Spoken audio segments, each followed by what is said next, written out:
चालू करू वाणिज्य व व्यवसायाची ओळख. चला पहिला धडा चालू करू. प्रश्न पहिला. रिकाम्या जागी योग्य पर्याय निवडून विधाने पुन्हा लिहा. वकील हा टिंबटिंब असतो. वकील हा पेशा स्वीकारणारा असतो. कच्च्या मालाचे तयार मालात रूपांतर करण्याचे काम उद्योग करतो. उत्पादक उद्योग करतो. दुसऱ्याचं उत्तर उत्पादक उद्योग. नाहीतर काय करा तुम्ही, हे सगळे टिक मार्क करून घ्या. हे सगळे बरोबर आहेत, एवढे टिक मार्क करून घ्या. प्रश्न पहिला अतले टिक मार्क करून घ्या. प्रश्न पहिल्यातला ब बघू. योग्य जोड्या जुळवा.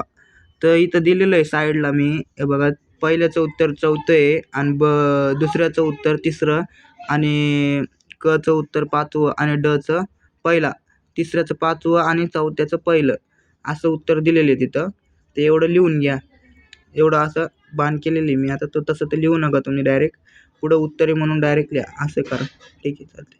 क बघू आपण. योग्य शब्दसमूह संज्ञा लिहा. पहिला. नफा मिळवण्याच्या उद्देशाने वस्तू व सेवांच्या उत्पादन वितरण संबंधित नियमितपणे केली जाणारी कृती म्हणजे तो व्यवसाय असतो. त्याच्या पुढे लिहिलेले आहे मी व्यवसाय. पहिल्याचं उत्तर व्यवसाय आहे.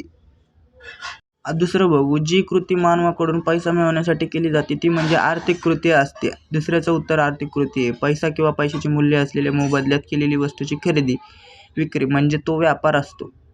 चौथा. अशी कृती जी व्यापारातील अडचणी दूर करते. व्यापाराची अनुषंगिक साधने ही अशी कृती ज्या व्यापारातील अडचणी दूर करते म्हणजे ती म्हणजे व्यापाराची अनुषंगिक साधने. चौथ्याचं उत्तर व्यापाराची अनुषंगिक साधने आहे. पाचव्याचं. स्थिर प्रकारची संपत्ती निर्माण करणारे उद्योग. बांधकाम उद्योग. पाचव्याचं बांधकाम उद्योग उत्तर आहे त्याचं. आणि सहाव्याचं. वस्तू व सेवांच्या उत्पन्नाशी संबंधित असणाऱ्या व्यवसाय कृतीचे नाव म्हणजे तो उद्योग असतो. उद्योग आहे सहाव्याचं उत्तर. सातव्याचं. वस्तू व सेवांच्या वितरणाशी संबंधित आलेल्या व्यवसाय कृतीचे नाव वाणिज्य. आठवं. व्यक्ती व साधन संपत्तीची एका ठिकाणाहून दुसऱ्या ठिकाणी होणाऱ्या हालचालीशी संबंधित कृती म्हणजे वाहतूक असतो. आणि नवव्याचं. समउपयोगिता निर्माण करणारे व्यापारी अनुषंगिक साधन गोदाम असतो.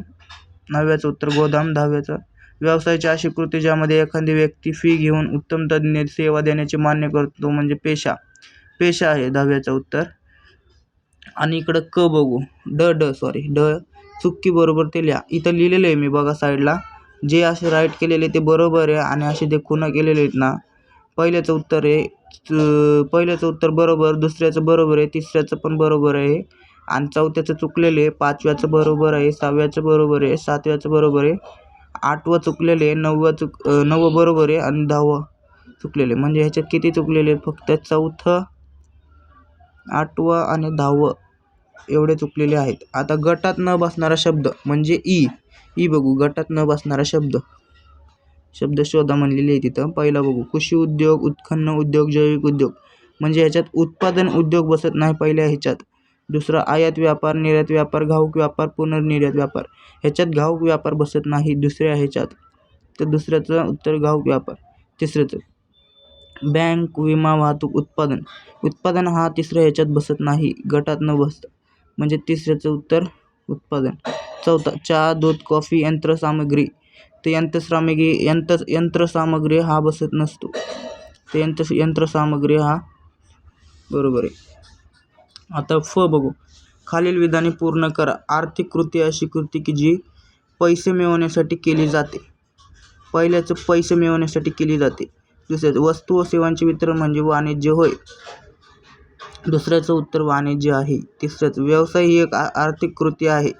तिसऱ्याचं उत्तर आर्थिक कृती, आर्थिक उत्तर आहे त्याचं. चौथा. नफा मिळवणे हा व्यवसायाचा मुख्य हेतू असतो. चौथ्याचं व्यवसाय त्यांचं उत्तर आहे चौथ्याचं. आणि पाचवं. तज्ञ सेवेच्या मोबदल्यात व्यावसायिक फी शुल्क आकारतात. पाचव्याचं उत्तर फी शुल्क आकारतात. 6. मालक ही व्यक्ती कर्मचाऱ्यांना काम देते. सहाव्याचं उत्तर मालक. आणि सातव्याचं उत्तर. व्यवसायातील अनेक धोके स्वीकारल्याबद्दल मिळणाऱ्या मोबदल्यास नफा म्हणतात. सातव्याचं उत्तर नफा आहे.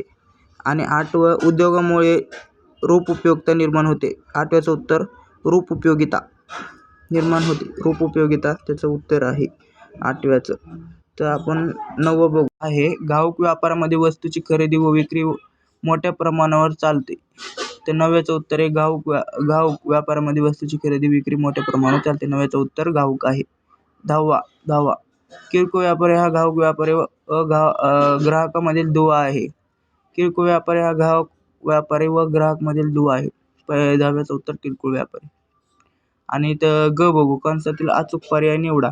आता पहिलं दिलेलं आहे मी इथं लिहून घ्या डायरेक्ट. पहिल्याचं उत्तर आहे विदेशी व्यापार. विभिन्न देशामध्ये चालणारा व्यापार म्हणजे विदेशी व्यापार. दुसऱ्या देशाकडून वस्तू व सेवांची खरेदी म्हणजे आयात व्यापार. आणि इथं वस्तू व सेवांची विदेशी ग्राहकाला केलेली विक्री म्हणजे निर्यात व्यापार. आणि उत्पादक व किरकोळ व्यापार यांच्यामधील दुवा म्हणजे घाऊक व्यापार. इथं दिलेले आहेत उत्तर खाली तशी तर मी लिहून घेतलेले आहेत. बघा तुम्ही लिहून घ्या, स्क्रीनशॉट मारून घ्या नाहीतर. आणि ते एका वाक्यात उत्तर द्या. मी आता दुसऱ्या ह्याच्यावर लिहून देतो, तुम्ही बघा. आता एका वाक्यात उत्तर इथं लिहिलेलं आहे बघा. आर्थिक कृती म्हणजे काय? पैसे मिळवण्याच्या हेतूने वस्तू व सेवांचे उत्पादन, वितरण व उद्योग इत्यादी संबंधित असलेल्या मानवी कृतींना आर्थिक कृती म्हणतात. हे पहिल्याचं उत्तर आहे. आर्थिक कृती म्हणजे काय? आर्थिकेतर कृती म्हणजे काय? तर पुढे पैसे मिळवण्याच्या कोणताही हेतू नसून ज्यात वैयक्तिक, सामाजिक, धार्मिक, सांस्कृतिक व भावनिक बाबींचा मानवी कृतीमध्ये समावेश असतो त्यास आर्थिकेतर कृती म्हणतात. हे दुसऱ्याचं उत्तर आहे. आता तिसरं बघू. घाऊक व्यापारी म्हणजे काय? उत्पादकाकडून मोठ्या प्रमाणात माल विकत घेऊन तो किरकोळ व्यापाऱ्यांना किंवा उद्योजकांना त्यांच्या मागण्यानुसार तौलनिकदृष्ट्या लहान प्रमाणात विक्री करणाऱ्या व्यापाऱ्यास घाऊक व्यापारी म्हणतात. चौथा बघू. किरकोळ व्यापाराचा अर्थ सांगा. घाऊक व्यापाऱ्याकडून किंवा थेट उत्पादकाकडून विविध प्रकारच्या वस्तू व माफक प्रमाणात खरेदी करून त्या वस्तू अंतिम उपभोक्त्यांना त्यांच्या उपभोगासाठी लहान किंवा मोठ्या प्रमाणात विकणे या कृतीला किरकोळ व्यापारी म्हणतात. पाचवा बघू आपण. आयात व्यापाराचा अर्थ काय? देशातील नागरिकांच्या उपभोगासाठी व व्यापारासाठी वस्तू व सेवा त्यांची खरेदी परदेशातील उत्पादकाकडून अथवा व्यापाऱ्याकडून करणे यास आयात व्यापार म्हणतात. निर्यात व्यापाराचा अर्थ काय? आपल्या देशातील वस्तू व सेवांची विक्री परदेशातील नागरिकांना करणे म्हणजे निर्यात व्यापार होय. आता सातवा बघू.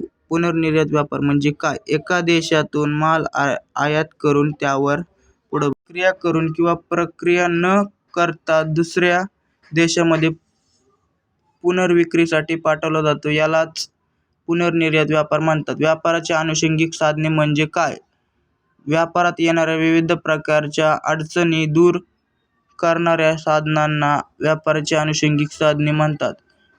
आता 9वा बघू. व्यापार म्हणजे काय? वस्तू व सेवा यांचा खरेदी विक्रीचा आर्थिक व्यवहार म्हणजे व्यापार होय. 9वाचे उत्तर आहे. आणि वाणिज्य म्हणजे काय? इथे दिलेले वितरण व विनिमय या व्यावसायिक व्यवहाराच्या दोन प्रमुख कृतींना संयुक्तपणे वाणिज्य म्हटले जाते. 10व्याचं उत्तर. प्राथमिक उद्योग म्हणजे काय? जो उद्योग निसर्गावर अवलंबून व निसर्गाभिमुख असतो अशा उद्योगाला प्राथमिक उद्योग म्हणतात. उदा. शेती, वनीकरण इत्यादी. 11व्याचं उत्तर. 12वा. दुय्यम उद्योग म्हणजे काय? जो उद्योग प्राथमिक उद्योगावर अवलंबून असतो व ज्यामध्ये निसर्गनिर्मित वस्तू, कच्चा माल यांचे पक्का मालामध्ये रूपांतर करण्याची प्रक्रिया समाविष्ट असते त्याला दुय्यम उद्योग म्हणतात. आता 13वा बघू. जैविक उद्योगाचा अर्थ काय? तिकडं पुढं बघू. ज्या उद्योगामध्ये रोपांची लागवड करणे, पशुपालन व पुनरुत्पादन करणे अशा प्रक्रियाचा काय इथं समावेश असतो त्या उद्योगांना जैविक उद्योग म्हणतात. उदाहरण कुक्कुटपालन, रेशीम उद्योग, रोपवाटिका. वाक्यात उत्तरे आपण बघितले. आता ई बघू. खालील वाक्यातील अधोरेखित शब्द दुरुस्त करून वाक्य पुन्हा लिहा. व्यवसाय ही आर्थिकेतर कृती आहे. आर्थिकेतरच्या खाली आर्थिक लिहा. आर्थिक उत्तर त्याचं. आणि दुसरे वस्तू विनिमयासाठी पैशाचा उपयोग केला जातो म्हणजे वस्तूंचाच उपयोग केला जातो.